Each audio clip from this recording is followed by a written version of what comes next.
বর্তমান অন্তর্বর্তীকালীন সরকারকে আমরা সর্বাত্মক সমর্থন দিয়ে যাচ্ছি। ভারতের তরফ থেকে যে প্রচারণা চালানো হচ্ছে, এই প্রচারণাগুলো সম্পূর্ণ মিথ্যা।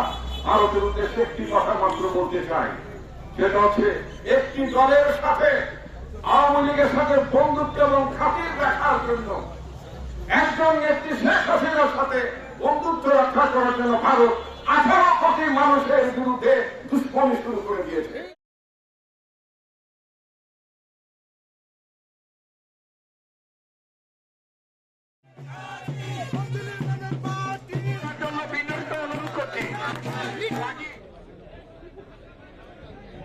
ছাত্রদলের জয়েন্ট সেক্রেটারি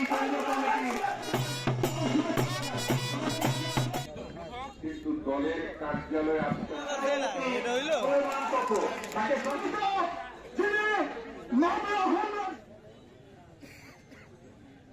আমাদের দলের